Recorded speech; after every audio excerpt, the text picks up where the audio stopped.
Hey everyone, welcome to Unleash with Megan, the podcast where we dive deep into the art and science of overcoming challenges and achieving remarkable results. I'm Megan Rovnak, your host. Today I'm very excited to welcome Cory Nunes, founder of Cory Nunes Capital. Hey there, Cory. He has a fascinating and varied background, so many different things that he's done, and he brings all of that knowledge to bear for his passion of helping people. So now he spends his time helping people find the right financial direction. Thank you so much for joining us today, Cory. Tell us your story. Hey, Megan, it's great to be here. Really appreciate this. It's exciting to get out and tell your story and let people know, the passion we all have for what we all do. So, just real quick synopsis on my story was grew up on a dairy all my life. Went through high school, grew up on a dairy. So, had the background of the agricultural aspect of hard work, all that really taught me that you really need to take care of things. So at that time we're taking care of the animals, taking care of the family stuff, day to day activities, 7 days a week, 24 hours a day. And I as I graduated out of high school, started my dream was to always take over the dairy, but that did not work out for other reasons we can talk about some other time. But nothing bad, of course. But I just ended up going a different direction and ended up in Northern California. Started in the trades basically. Went and started my own construction company, general contracting, and then really realized that all these general contractors around here were working way into their 70s. They have a bunch of broken down tools and a wore out body by the time they retire. And I just didn't see that being the end goal for me. So I started looking into how to retire, how to manage money better, different situations. When you're in the construction business, you're focused heavily on real estate, basically. So real estate was a big part of it at that time. But then I started learning other strategies and other stuff that needs to be implemented to properly take care of all that stuff. And so when I was working with a gentleman, he was teaching me a lot of stuff, and we put my plan together. And that's when I decided, man, I really loved going through that entire process. So I wanted to do that myself. And I asked the guy, I go, what's it take? He goes, well, get a license. You can go to work with us. And so 30 days later, I had my license and started to close down a construction company to phase it out and go into financial consulting. And it's been quite a journey, but it's great. Get to help a lot of people, meet a lot of amazing people out there that are in the industry or looking for help. So it's a combination of just still, I think, always finding your way in the industry and learning more and more about what's out there, because there's so much information. I'm not sure if I can find it all in a lifetime. So when you were going through this and you had that experience, and I actually have had a very similar experience from the standpoint of not realizing that you don't know what you don't know. And then when you sort of start to peel back some of the layers, you just want to dig in more and tell more people, because you realize how many people don't know that information. You just sort of want to become a trumpeter and please, there's this other way and there's all these things and you don't even realize. So as you were doing that and kind of going through that process, what were a couple of the most surprising things that you were like, I can't believe everybody doesn't know this? Well, just where you can put your money, and safe place to put your money. We've always been taught from an early age, go to school, graduate high school, go to college, get a good job, make sure that job has a 401k, and you're going to be set for life when you retire, right? Well, we're finding out that not to be true nowadays. The baby boomers have done that. They've all pretty much have, done and focused on that, the majority of them. And now they're at the retirement age and they're finding out that that didn't quite work out as planned. So they're finding ways to subsidize their income in retirement, which doesn't sound like retirement to me. If you got to subsidize it, you got to get a part-time job, right? So, Right. that was kind of the neatest thing, was learning all these different strategies out there that, we can say, the rich have been using for years or whatever, but it's available to everybody. These strategies are out there. You just need to implement them and finding them and finding which ones work for each person's individual purpose and what they're trying to accomplish. That was the neatest thing for me, and I'm finding new ones every day, and that's a big part of my week is to keep finding those things and keep educating and vetting them. Find them and vet them to make sure when I'm offering to my clients that it's going to be worth them taking a look at, anyways. So that's the I think the biggest hurdle, the biggest thing that I have is to always keep trying to find those new strategies that are out there and keep them to the forefront in the business. Well, and with the way the laws change, like the changes of what yesterday this was the best option for somebody in this type of situation, and then today this is the best option for somebody in this type of situation. And so there's so much value with having someone. Like, the idea that we could all do it for ourselves is wonderful. I would love to be able to do that, but to be able to do that, you have to be able to dedicate that kind of time. So if you have a full-time job and a family and you're trying to do all of those things yourself, I just think it's really difficult unless you really want to dedicate yourself to it. So having someone like you, I think, is wonderful. I'm not trying to tell everybody they need to go out and get a financial planner. Maybe they do. Maybe they all should. I think they should at least talk to one. Find one that they trust. I think that's a really important part of it. That was a struggle that I've had whenever I've been working on things foreign with my parents and foreign with myself and my friends, is in different financial ways. Like, there's financial planners, there's estate planners, there's tax strategists, right? There's a lot of different elements to looking at your whole financial health and life. And in doing that, don't just necessarily go with the first person that you talk to. I think, talking to a few different people, really finding that person that aligns with your expectations and your plan and how you want to work. Because I think over the years, I've learned, at least what I've experienced, is you have some people who have a way they do things. And if you align with that way, that's great. But if you don't, you can get marginalized in that person's business. So is that something that you experienced when you were doing your own financial journey, and kind of how do you manage that in your business and life? Yeah, I can't agree with you so much more. Transitioning from the construction world into the financial consulting world, I had to get everybody to see me in a different light. You know what I mean? Like, what do you know about financial consulting? You're a contractor. Well, I mean, when if you're in the contracting world, we understand numbers. We're putting bids together. We're putting stuff together every day, so we understand, the management, anyways, of money.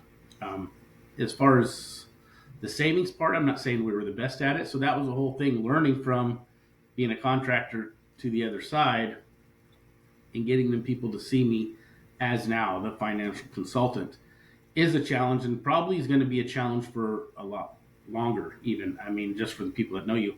I find it easier to do business with people who don't know me, who are meeting me Yep. for the first time and can and aren't have that perception of the contractor part that it used to be. So it's kind of a funny piece on how that works. You think they call it the warm market, right?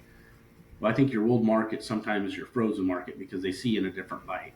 But they're coming around, right? They see more and more you do, the more and more you educate them, it all works out. People start to learn, they pay attention. You start just helping people through conversations, and then one day they just come up and ask you, now what was this you're talking about again? I would like to know a little bit more information. So it all works out. But that you're absolutely right. That's one of the bigger struggles, is getting those who know you to accept you as a professional in your field. Yeah, that's a really good point, especially when you change it, just completely change. I've done the same thing. I've gone from one background to a completely, for me, I see the transferability of the skills and the knowledge and the experience that I have. And there are a lot of things that I do that it's very obvious, the transferability, but there's that financial element, and having that conversation with people about that, where they're like, well, how do you know? And I can be like, well, I've done this and I've done this and I've done this. And they're, oh, well, okay, that makes more sense. But what you said, I think, is really important. Showing them by helping them, teaching them, that's where they really are like, oh, I had no idea, right? I didn't know that. I didn't know that. And that gives you that elevation in the conversation and in that atmosphere and in that group of people, where they're like, oh, you really do know. You really did go out and learn all of this stuff, and you really do know it. So I think that's a really good point. So you went from one kind of business to a different kind of business. I would say that there is some transferability, right? The financial side of it is transferability, but what you do with the finances is the really big difference, and all of the different ways that you can leverage and maximize what you have and where you want to go with it. So as you were standing up your first business and or this business, what were some of the things you learned about standing up a business? Like, what if somebody were going to go out and start a business today, what would be like, you'd like grab them by the shoulders and be like, here's what you need to remember? Well, if you're going to start a general contracting business, the number one advice I'll give you is get a bookkeeper. Get somebody who's going to take care of the invoices and stuff like that. Get them sent out, because that's where I struggled in that piece from time to time. That's the hardest part. If the money ain't coming in, it's hard to go take care of everything all the time, because you're focused on getting out there with the crews, working and getting things done.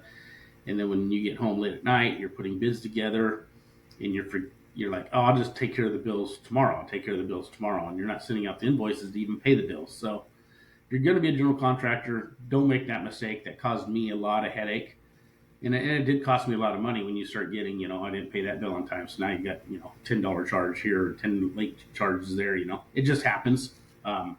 They usually, your suppliers work with you and everything, but you got all this money out there that's yours that you just haven't collected, and you need to stay on top of the collection piece as much as you need to stay on producing new jobs and everything else. They go hand in hand, are equally important. Starting out in the financial industry, don't quit your day job, right? Don't jump right in and just think you're going to make a living tomorrow. It's a slow roll. I think now that I've done it, I could do it a little faster next time, but I think that's what you learn, right? So I would say make sure you got a little bit of money saved up. Maybe keep that day job and come into it a little slower. Really get to understand what your purpose is in the financial piece. There's so many different avenues to go down, and really find out which one you like, which one you're into, that you really want to help people go in. Focus on that, learn it, and then I think it'll really skyrocket you in place, because as long as you're enjoying it, you're going to keep educating yourself on it, and I think that's the key, right? Educating yourself on your profession and staying at the top of your game. Yeah, I agree with all of the things that you just said. I would probably, from my experience, I might expand bookkeeper to just don't put off the administrative side, because you think, oh, I'll get to it. Oh, I'll catch up. Oh, it won't be that bad. And I can tell you, it's like penalty fees, right? The longer you wait, the harder it, and the more time, so that's the expense of it, the more, or it could be actual money expenses depending on how you go about it and what exactly part of the administrative side you're talking about. Don't put off the administrative side, right? I feel like I'm talking about one of the least sexy things, but it's so important, because you're gonna pay later, and it's gonna be worse. It's gonna be harder. I 100% did that. I was moving at a really fast pace at the beginning when I was standing up my businesses and doing the different things and learning and growing fast. And I'm like, oh, I'll get to that. And I kept believing I would get to that, and I am now. And it's just like, oh my gosh, I'm going to have to invest so much time and energy into this. And to your point about a bookkeeper, to bring a bookkeeper in later, or to have waited to do your bookkeeping, either way, whatever people choose to do, oh, it's so expensive to do catch-up bookkeeping compared to keep-up bookkeeping. So just making those choices, those decisions, being aware early on, and not putting some of those less fun, less exciting things off, right? Like, oh, I'll get to it. Well, no, don't wait. Get to it now. So I think those are some really fantastic points to make. And the growth. Oh my gosh. So I love to learn. So it's not hard to convince me to keep learning. But it's even more fun when it's something you're excited about. And these are the kinds of things, right? Business growth, leadership, finances, estate planning, financial planning, tax strategies, like all of that stuff. Just like you said at the beginning, I am very lucky. My family shared knowledge and encouraged and helped me make good decisions. And they were based on their limited range of knowledge because it's based on what they were taught and then what they're taught, right? So generations back, and much like what you said earlier, where there's this idea that the wealthy have different knowledge, and it's not so much that it's not available knowledge, it's just how it's part of how they think and talk and teach in their families and their circles. Yep, couldn't agree more. Excuse me. Most people just think because they don't have any money, they can't start talking about money. And that's the idea when you work with a professional. Sometimes they can find money for you. You just don't realize you have it, or what you can do with it, how it can move from here to there. Number one, and number two, there's if maybe you don't have any extra money, right? But maybe there's that little extra side hustle that you can get led into to start your process and make things work. And the point you just made about they don't talk about money, I think that is just one of the fundamental things. When you go to, I always use this as the way to help people understand they don't even realize the limiting thoughts and the limiting beliefs that they have. When you go to a family gathering, a lot of times you're told, don't talk money, politics, or religion, right? That's what you're not supposed to talk about. Well, Right. if you don't talk about money, how are you going to learn about money? If you don't have those conversations, if you don't even know what you don't know, which was some of where I was, just from a belief and options, right, an opportunities standpoint. You just don't, what you just said, you have no idea. And even if you don't have money, in fact, when you feel like you don't have money is one of the most important times to talk about money, because that can be how you find ways to make money. There are infinite ways to make money, and I don't think people realize that.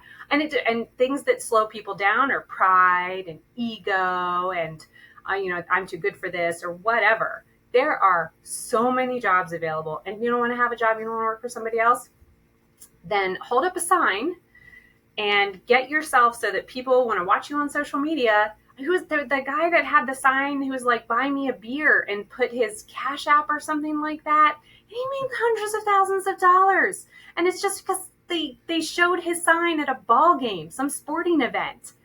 Like, you can make money. People aren't willing to do things like that because of pride or ego or whatever limiting thing they have in their mind. So many good points, right? I get very excited and I'm like, that's a great point. That's a great point. That's a great point. So thank you so much, Cory. What are some really important takeaways that you would want people to have from our conversation today? Like, what should they go and do, or how should they think, or what questions should they ask that you think could change their lives, change the trajectory of their lives if they're not doing it now? So my biggest advice, and I even tell this to clients I have, is, let's just say if you came to me and we went through some financial stuff, we wrote out this financial retirement plan, whatever it may be. Don't be afraid to get a second opinion or a third opinion. I'll be honest with you, I probably don't know everything. As I tell myself, I got to learn every day, right? But go out there and open-mindedly, don't be afraid to make this guy put that thing together, make this guy put that plan together, make this guy put that plan together. Go get 3 of them. And then sit down and think about which one really works best for me. And number 2, who do you want to work with, right? Combine the 2 of those so you have that relationship so you can keep talking and learning. Because I find when I have a new client, they come with one idea in mind, and usually by the time we're done figuring out what they want, we've kind of shifted lanes. They think they're on the road to retirement, right? So they want to, well, let's put this retirement plan together. That's what I'm going to do. Well, they need to shift a few gears first before we can get them into the retirement lane. And that's kind of the idea.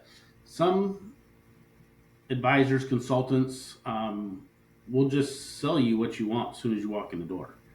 And if you really know what you want and you're 100% sure, well, that might work for you. But the idea of the relationship building and getting to know what your true goals are, that's the key. I always say make sure you know what your top 3 goals are and what you're trying to accomplish when you walk into a consultant or advisor's room. And make sure you know what order they're in, so make sure he's hitting those. And don't be afraid to get the second opinion.